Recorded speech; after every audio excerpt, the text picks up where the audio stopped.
friends, welcome to my channel. I am Arsheen and today we will read The Tempest by William Shakespeare, which is a 5-act play and it was written during 1610 to 1611 and published in 1623.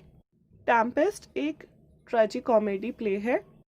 Magic and supernatural are the main themes of this play. सबसे पहले अब हम देखते हैं इस play के major characters. Prospero is the main protagonist of this play, जो कि अपनी बेटी मिरांडा के साथ 12 साल से एक आइलैंड पर रह रहा है. उनके साथ हैं वहाँ पे एक एरियल, जो कि एक स्पिरिट है जिसके पास बहुत सारे मैजिकल पावर्स हैं. ये प्रॉस्पेरो का स्लेव है और जब प्रॉस्पेरो इस आइलैंड पर आया था 12 साल पहले, तो साइकोरेक्स नाम की एक विच ने एरियल को एक पेड़ पे बांध रखा था और वो मर चुकी थी, लेकिन एरियल को आज़ाद कराने वाला कोई नहीं था. तो जब प्रॉस्पेरो आया तो उसने एरियल को आज़ाद किया था और अब एरियल प्रॉस्पेरो का गुलाम है. एक बीस्ट भी है इस स्टोरी में, जो कि साइकोरेक्स जो एक विच थी उसका बेटा है. उसका नाम है कैलिबन. प्रॉस्पेरो एंड मिरांडा इसको बिल्कुल पसंद नहीं करते क्योंकि once he tried to rape Miranda. चलिए, ये तो रहते हैं आइलैंड पर. अब देखते हैं बाकी के कैरेक्टर्स और स्टार्ट करते हैं समरी ऑफ दिस प्ले. इस प्ले की शुरुआत ही टेम्पेस्ट से होती है. टेम्पेस्ट मीनिंग बवंडर या तूफान. अलोंसो जो कि किंग ऑफ नेपल्स है और उसका भाई सेबेस्टियन, अलोंसो का बेटा फर्डिनेंड एंड प्रॉस्पेरो का भाई Antonio, Gonzalo, Stephano and Trinculo एक वेडिंग पार्टी से लौट रहे होते हैं. दरअसल अलोंसो की बेटी की शादी प्रिंस ऑफ ट्यूनिक से हुई है, जो कि अफ्रीका में है. तो ये सब लोग वेडिंग पार्टी अटेंड करके अफ्रीका से वापस इटली जा रहे थे, तो इस टेम्पेस्ट में फंस गए.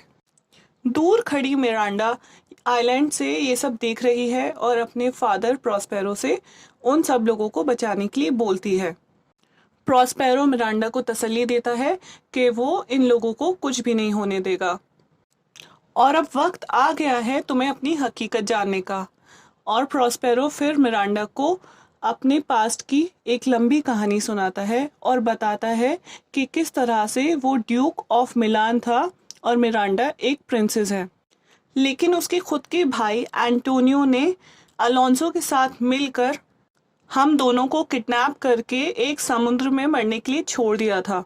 वो तो शुक्र है गोंजालो का, जिसकी वजह से हम जिंदा हैं. आखिर गोंजालो ने ऐसा क्या किया था? दरअसल गोंजालो ने प्रॉस्पेरो को एक मैजिकल बुक दी थी और वही बुक हम दोनों के जिंदा रहने का रीज़न है. और ये तो मेरी किस्मत है कि कुदरत ने मेरे दुश्मनों को मेरे सामने फिर से ला खड़ा किया ताकि मैं चीज़ें फिर से ठीक कर सकूं. ये सारा कॉन्वर्सेशन होने के बाद प्रॉस्पेरो मैजिक से मिरांडा को सुला देता है और फिर वहाँ पे आता है एरियल और उन दोनों की बातों से पता चलता है कि एरियल ने ही प्रॉस्पेरो के कहने पर ये टेम्पेस्ट क्रिएट किया था. एरियल अपने मालिक प्रॉस्पेरो से पूछता है कि कब वो उसे आज़ाद करेंगे. इस पर प्रॉस्पेरो गुस्सा हो जाता है और कहता है तुम्हें याद नहीं किस तरह से साइकोरेक्स के जादू से मैंने तुम्हें आज़ाद करवाया था. और फिर एरियल को इनविजिबल होने का हुक्म देता है और कैलिबन जो कि साइकोरेक्स का बेटा है उसको ढेर सारी लकड़ियां लाने को बोलता है. अब शिप में फंसे सारे लोग आइलैंड पर पहुंच चुके हैं सेफली. एरियल जो कि इनविजिबल है वो फर्डिनेंड के लिए म्यूज़िक बजाता है, जिसको फॉलो करते करते फर्डिनेंड प्रॉस्पेरो के पास पहुंच जाता है. क्योंकि मिरांडा ने इतने सालों से मतलब अपनी पूरी लाइफ में किसी इंसान को नहीं देखा था, लेकिन जैसे ही वो फर्डिनेंड को देखती है उसे फर्डिनेंड से प्यार हो जाता है. प्रॉस्पेरो को इससे कोई प्रॉब्लम नहीं है, लेकिन वो फर्डिनेंड को परखना चाहता है कि वो किस तरह का इंसान है, क्योंकि उसी के फादर अलोंसो और प्रॉस्पेरो के भाई एंटोनियो ने मिलकर प्रॉस्पेरो को धोखा दिया था. तो फर्डिनेंड है तो अलोंसो का बेटा ही. पेरो फर्डिनेंड को एक जेल में बंद कर देता है और दूसरी तरफ अलोंसो का भाई सेबेस्टियन, एंटोनियो, गोंजालो एक आइलैंड पर सेफली जब अपने आप को पाते हैं तो बहुत खुश हैं कि एटलीस्ट हम लोग ज़िंदा हैं. लेकिन वो लोग परेशान हो रहे हैं इसलिए क्योंकि उन्हें फर्डिनेंड नहीं मिल रहा है. अब उन लोगों के पास एरियल आता है जो कि इनविजिबल है और वो म्यूज़िक बजाता है। उसका मेलोडियस म्यूज़िक सुन के अलोंजो एंड गोंजालो दोनों सो जाते हैं, और जब वो दोनों सो जाते हैं तो एंटोनियो सेबेस्टियन को भड़काना शुरू कर देता है और अलोंजो को मारने का प्लान स्टार्ट करता है, क्योंकि उनकी नज़र में फर्डिनेंड जो है वो मर चुका है। इस तरह से एंटोनियो और अलोंजो ने मिल के प्रॉस्पेरो को धोखा दिया था, उसी तरह से एंटोनियो अब सेबेस्टियन को भड़का रहा है अलोंजो को मारने के लिए। अब ये दोनों अलोंजो को मारने ही जा रहे होते हैं कि एरियल अपने मैजिक से अलोंजो एंड गोंजालो को उठा देता है। इस आइलैंड पर सब बिखर चुके हैं। जो माइनर कैरेक्टर्स हैं इस प्ले के, ट्रिंक्यूलो एंड स्टीफेनो, वो कैलिबन से जा मिलते हैं और कैलिबन को वाइन ऑफर करते हैं। वाइन पीने के बाद कैलिबन बहुत ज़्यादा खुश होता है और अपने मालिक प्रॉस्पेरो को मारने का प्लान बनाने लगता है उन दोनों के साथ मिलकर। दूसरी तरफ फर्डिनेंड इतना ज़्यादा काम कर रहा है, इतनी मेहनत कर रहा है, तो मिरांडा अपने फादर से छुप कर उससे मिलने जाती है और अपने प्यार का इजहार कर देती है। फर्डिनेंड को भी मिरांडा से मोहब्बत हो जाती है और ये सब प्रॉस्पेरो दूर खड़ा देख रहा होता है।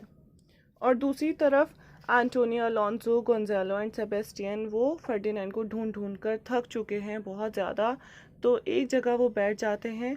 वहाँ पे एरियल आता है और इस बार एरियल इनविजिबल नहीं विजिबल है और वो लोग एरियल को देख सकते हैं।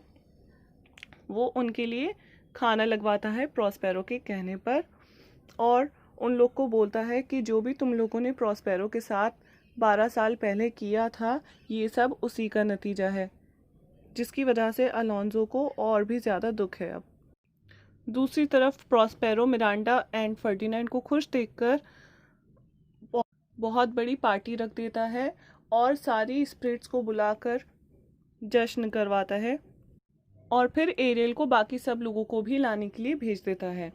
इतने साल बाद वो दोनों एक दूसरे से मिलते हैं, लेकिन प्रॉस्पेरो अपने भाई एंटोनियो और अलोंजो को माफ़ कर देता है। अपनी बेटी फर्डिनेंड को ज़िंदा पाकर अलोंजो बहुत ज़्यादा खुश है और प्रॉस्पेरो एरियल को लास्ट टास्क देता है सबको सेफली उस आइलैंड को छोड़कर इटली वापस जाने का, और वो भी इस आइलैंड को छोड़कर अब वापस चला जाता है और बाकी स्पिरिट्स को आज़ाद कर देता है। तो इसी तरह से इस प्ले की हैप्पी एंडिंग होती है। चलिए अब देख लेते हैं इस प्ले से जुड़ी कुछ इम्पॉर्टेंट लाइन्स। तो first one is hell is empty and all the devils are here, said by Ariel. Next one is good worms have borne bad sons, said by Miranda. Next one is me poor man, my library was dukedom large enough, said by Prospero.